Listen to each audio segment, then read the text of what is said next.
Welcome to day 12 of our whiskey advent calendar. We have had 11 days of drinking so far. It's a beautiful Sunday, so we are going to back the proof down today. We're going to back it down to 94 proof. Take it a little bit easy on this Sunday as we near our halfway point. I guess actually this is the halfway point of our advent calendar. So on day 12, we are trying Heaven Hill 6-year. This is a release that you can only get in Kentucky. So we are going to try that today. This is a relatively cheap bottle. It's like, I think around 20 bucks. So it may even be under 20 bucks. I'm not sure. So let's get into the nose, guys and gal. The nose on this is really nice for, a budget bourbon. Lots of those. I mean, it screams Heaven Hill to me. On the nose, very reminiscent of Henry McKenna 10-year. You get that brown sugar, that really nice sweet oak. The oak is very prominent on the nose on this. Some of those light peanut characteristics. Honey, brown sugar, caramel. But for me, on Heaven Hill, the note that really stands out for me is that sweet oak. It's very dominant on Henry McKenna 10 as well. This smells very similar to that. Really liking the nose. Great nose for a 94 proof. Let's go into the palate. Cheers, everybody. A lot more peanut notes on the palate come through. Caramel. That sweet oak is there. The oak's, again, pretty prominent on the palate. For 94 proof, the finish is probably, I'd say medium to a little less than medium. It's not long, but I know, you guys are getting a budget bourbon here.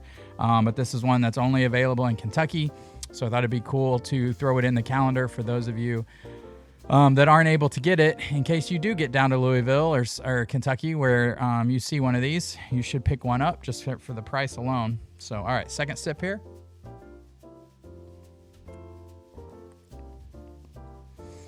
Yeah, that sweet oak is really there. Lots of oak. Oak dominates for me on this for just being a 6-year-old.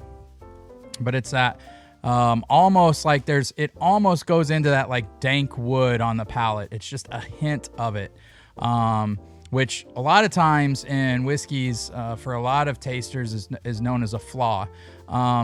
I don't mind it if it's just slight. If it's too much, then obviously I don't like it. If it's like wet, mildewy wood, I'm not a big fan. But if it's just a little hint of dank wood, I'm okay, and that's what I'm getting on this. Again, all those classic, this is just your classic bourbon notes. Caramel, peanuts, and oak, really. Nothing crazy, nothing fancy. I'm not getting a lot of baking spices. Not getting any fruits, really. So very basic, but again, like I said, budget bourbon here. Third sip, just a lot of nuttiness, and oak is the main thing I'm getting. And honey. There's honey there too. Honey, nuttiness, oak, if I was going to describe this in 3 words. Finish goes away really fast. But as we've learned on previous videos, do not trust my palate on anything under 100 proof. We did that 1970 Jim Beam, and I didn't think there was anything on the palate. And Michelle and some other people thought it was one of the greatest things they'd ever tasted and thought it was really complex. So if it's under 100 proof, don't trust my palate. This is good for the cost, but people chase this stuff. People really flock to get these. And to me, it's just okay. Nothing great.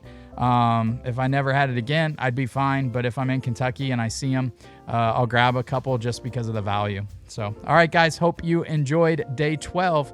On to day 13. Cheers, everybody.